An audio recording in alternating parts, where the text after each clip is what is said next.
ففي الوصفه غادي نحتاجوا لتر ديال الماء مع 2 كيلو ديال السكر حبيبات اولا القوالب ديال السكر. هنا بطبيعه الحال ما كنتحصلوش على القوالب، نتوما ممكن انكم تستعملوهم، فهو نفس العبار سواء قوالب سواء السكر، يعني 2 كيلو ديال السكر مع لتر ديال الماء.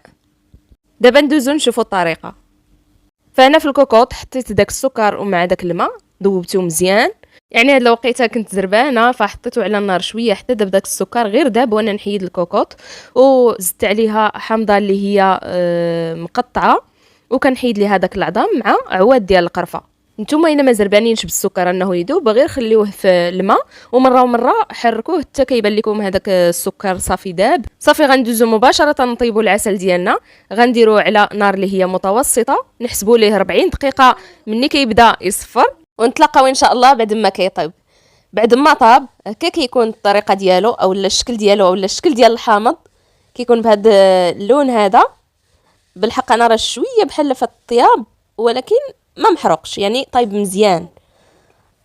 صافي مني كيكون اللون ديال الحامض هكايا عارفوا بلي العسل ديالكم طاب. اما اللي اول مره انها دير العسل وخافت انها يتحرق ولا شي حاجه تحسب ليه غير 35 دقيقه. بعد ما طاب العسل غادي ندق شويه ديال المسكه حره وغادي نزيدها عليه طيب معاه واحد 10 ديال الدقائق. هنا بعد ما ضفتها نحرك شويه، وهنا الاضافه اللي قلت لكم غادي نزيدها هي الكاس ديال الماء الزهر. كتزيد المعسلات ديالكم اولا العسل نفسه كتزيد ليه واحد النسمه رائعه، جربوها ان شاء الله. وفي هذا الاثناء كنزيدوا، وملي كتزيدوا شويه بشويه وكتنقصوا العافيه باش ما كطرش عليكم هذاك العسل. صافي هنايا بعد ما طاب، يعني بعد ما دازت 10 دقائق على داك الماء الزهر والمسكه الحره اللي زدنا، فكنخليه تقريبا كيرتاح واحد 24 ساعه او لا اكثر، يعني للمبتدئات اللي بغاو يخدموا به.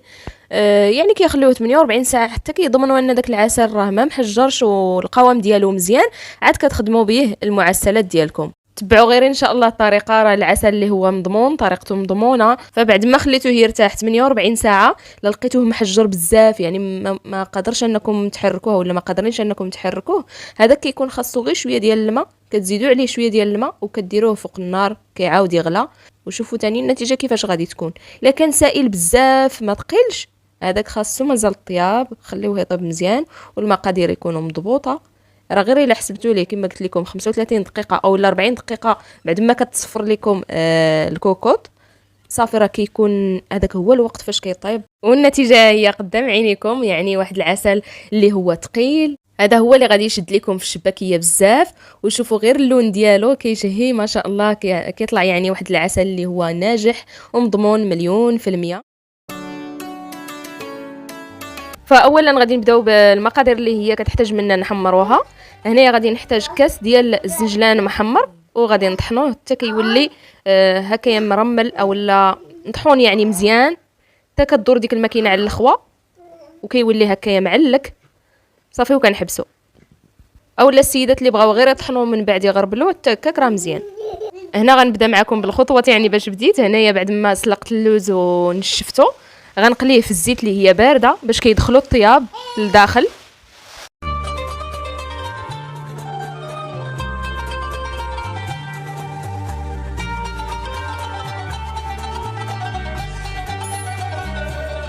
رمضان كريم. صافي بعد ما طاب اللوز ديالنا راه غادي نطحنوه حتى هو بنفس الطريقه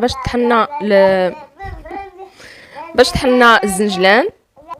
صافي حتى كيولي بهذه الطريقه هذه حتى كيولي معلك، اولا كيف ما قلت لكم الا بغيتوا انكم تغربلوا غربلوا. هذا هو كاس ديال الزنجلان اللي كنا طحنا. غير هنايا ملاحظه انكم عبروا المكونات بالكاس قبل ما تطحنوها. كذلك بالنسبه للوز، هنايا غادي نحتاجوا واحد المعلقه كبيره ديال حبات حلاوه، هي اختياريه ولكن راه كتعطي واحد النكهه رائعه للشباكيه كتشميها يعني من بعيد. وهنا غادي نحتاجوا سمحوا لي بزاف على الضجيج اللي كتسمعوا. المهم هنايا غادي نحتاجوا معلقه كبيره ديال النافع، وهاد المكونات مني كنطحنوها كنغربلوها مزيان حتى كتنيل بحال هكا ما كيبقاوش فيها دوك العواد. دابا غندوزو لمكونات اخرى. دابا راه كملنا يعني داكشي اللي غادي يتطحن. هنا عندنا الزعفران شعره حتى هو كيعطي نكهه خاصه للشباكيه. صافي هنايا غادي نزيد عليه كاس ديال الماء زهر اللي هو سخون باش دغيا كيتطلق لينا، وحتى السوائل اللي غادي نحتاجو ان شاء الله في الشباكيه غيكونوا كاملين سخان. ودابا نمشيو نشوفوا المكونات اخرى. اللي بغات تسجل المكونات من هنايا غير تبدا. هنايا غنقول لكم المكونات كامله اللي كنحتاجو في الشباكيه، وكلها ان شاء الله غتلقاوها في صندوق الوصف.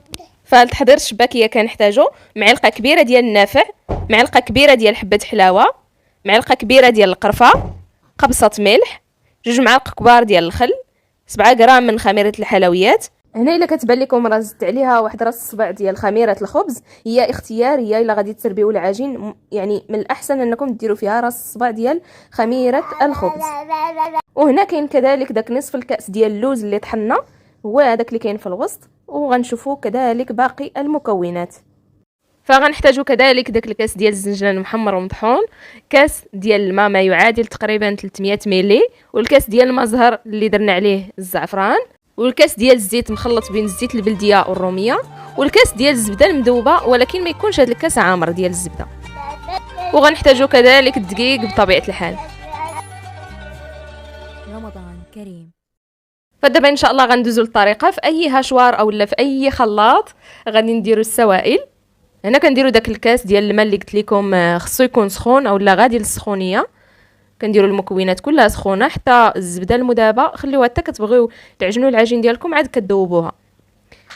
هنا بما ان داك الاناء شويه صغير غادي ندمج المكونات كاملين هنايا، وعاد غادي ندير الاضافات الاخرى، القرفه والنافع وحبه حلاوه والمكونات كاملين من غير الدقيق اولا الخميره من غير الخميره غنخليوها حتى الاخير. شوفوا معايا الطريقه. غادي نديروا المكونات كاملين، غادي نخلطهم مزيان، ومن بعد غادي نطحنهم كاملين. بعد ما طحنتهم عاد زدت ليهم واحد شويه ديال الدقيق مع ديك الخميره، وغادي نعاود نخلط مباشره. كنحط الخليط ديالي على في القصريه ولا في الاناء اللي غادي نعجن فيه. هنايا كيف ما شفتوا معايا داك الزعفران شعره راه رجعته للمونيليكس وعاود طحنته وصفيته في الاخير. ومن بعد كنزيد الدقيق شويه بشويه حتى كنجمعوا داك العجين ديالنا. هنايا الشباكيه بهذه الطريقه سهله بزاف، المكونات كاملين كيكونوا مندمجين مزيان، يعني احسن من الطريقه اللي كنا كنديروها يعني التقليديه. هكا كتدمجي المكونات مزيان وغير كتزيدي الدقيق شويه بشويه حتى كتحصلي على العجين اللي بغيتي اولا القوام اللي بغيتي. هنايا معروف على القوام ديال الشباكيه كيكون قاصح شويه. انا هنايا بما اني غادي نخدمها في البلاصه خليتها شويه مرخيه. المهم نتوما الا غادي تخليوها يعني تخليوها ترتاح وهذه قصحوا العجين ديالكم شويه صافي. وهنايا السر باش كتجينا هذيك الشباكيه مجعبه، يعني كتبان لكم فيها دوك الفقاعات وكيدخلوا ليها العسل. ضروري كتورقي العجين ديالك بهذه الطريقه بحال المسمنات. هذه الطريقه اللي كتخلي العجين ديالنا اولا كما قلت لكم الشباكيه ديالنا كتكون مجعبه صافي. بعد ما ورقت العجين كامل فكنردوني لديك القصريه اللي عجنت فيها وكنغطيه بواحد البلاستيكه باش يعني داك العجين ديالنا ما كيديرش واحد القشره من الفوق صافي. وكنبدا باول وحده كنت شكلتها وكنسرحها مزيان، يعني كتكون مرقيقه ما غليظه. راكم عارفين السمك ديال الشباكيه ما خصهاش تكون رقيقه بزاف وما خصهاش تكون غليظه بزاف صافي. هكايا غادي ندير معكم التشبيكه اللي كتكون ساهله. هنا كتحسبي 1 2 3 4 5 6 كتقطعي، يعني 5 ديال الاشرطه كيكونوا داخل المربع. فلاحظوا معايا الطريقه بالنسبه للمبتدئات. اللي جاه الفيديو سريع اولا سميتو غير تمشي الريكلاج وتقلوا شويه، وراه الطريقه باينه. يعني كتهزوا هاد الاطراف وكتدوروها كتحطوها على سطح العمل وكتحيدوا ليها الجوانب الى كتير. نفس الطريقه غادي نعاودها معكم حتى كتتضح لكم في الفيديو. راه كلشي باين في الفيديو. طريقه اللي هي سهله، يعني المبتدئات راه غادي تعجبهم بزاف، غتجيهم سهله وما غيعكزوش على الشباكيه ديالهم. راه كيجيو بواحد التشبيكه، يعني كيجيو كلهم قادين. انا غادي نبقى نجرب معكم ولا غادي نبقى نصور لكم حتى تتضح يعني عندكم الطريقه. هكا كتجي الشكل ديالها بحال الورده.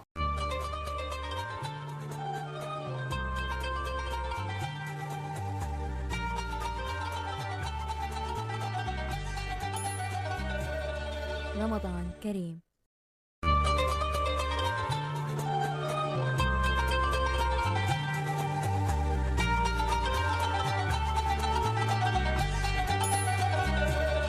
رمضان كريم. نتمنى ان شاء الله تكون الطريقه ديال التشباك واضحه بزاف صافي. بعد ما كنكملوا كندير واحد البلاطو اللي كنحطوا فيه يعني كل وحده اللي شبكناها نحطوها تما حتى كتنشف الشباكيه ديالنا. محتاجين انها تكون ناشفه مزيان عاد ان شاء الله نطيبوها. فكتكملوا بنفس الطريقه هنا بعد ما شبكت تقريبا واحد 3 ديال البلاطوات، وبقاو ليا 2 مسيمنات ولا ما عرفت كي غنسميهم ديال العجين. صافي ان شاء الله هكا كتكملوا العجين ديالكم كامل، وكتخليو الشباكيه ديالكم حتى كتنشف مزيان. عادي ان شاء الله كتبداو الطريقه ديال الطهي. صافي دابا غادي ندوزو للطريقه ديال الطياب والطريقه ديال التعسل. غادي نغليه مزيان، غادي نديرو فوق البوطه، وغادي نوجد المعينات اللي غادي نصفي فيهم واللي غادي نقلي فيهم، وغنخلي هذيك العسل تغلى مزيان راها حدايا كتسخن. في نفس الوقت راه كندير الشباكيه كتقلى، في نفس الوقت كنحرك العسل اللي يتحرق من التحت.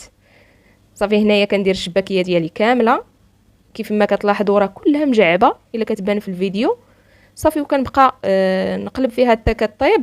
هنا راه العسل راه صافي غلا، راه غادي نطفي عليه وغادي نقلب هنايا الشباكيه.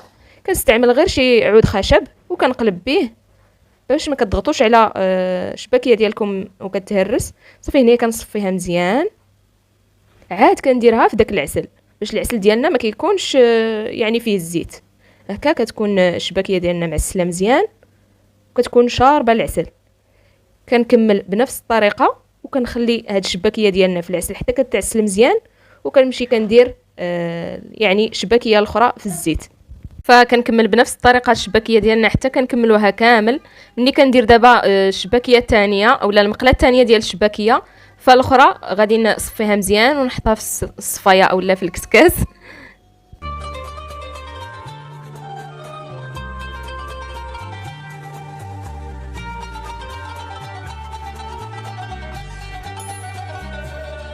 رمضان كريم. صافي هاد المقله الثانيه بعد ما كطيب يعني كندير الاخرى، والاخرى كنخليها كتصفى من العسل من لا ماشي من العسل، من الزيت. كتصفى من الزيت وكنحيد الاخرى اللي كاينه في العسل وكنديرها في الكسكاس حتى كتصفى. صافي كيف ما قلت لكم كنتبعوا نفس الطريقه حتى كنكملوا الشباكيه ديالنا كامله، وهكا كنديروها بلا عوين بلا يعني تماره. صافي كنخليوها حتى كتصفى مزيان، عاد كنزينوها بالزنجلان. الزنجلان اللي كيكون محمر مزيان هو اللي يعني كيعطيها واحد اللذه رائعه. غير حمروه مزيان على المهل.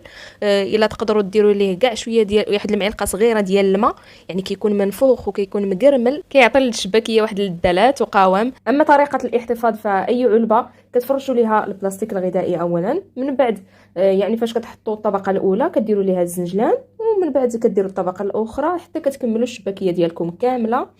وكديروها يعني كتقفلوها يعني كتقفلوها باحكام، ومن بعد كديروها في المجمد ديالكم. كتبقى معكم وقت طويل، والوقيته اللي بغيتوا يعني تهزوا الشباكيه ديالكم يكفي انكم كتهزوا ديك البلاستيكه، طبقه ديال البلاستيك كيف ما كتشوفوا. صافي وكتخرجوا غير يعني الكميه اللي بغيتوا تستعملوا هذاك النهار. هكا كتبقى معكم مده طويله. رمضان كريم.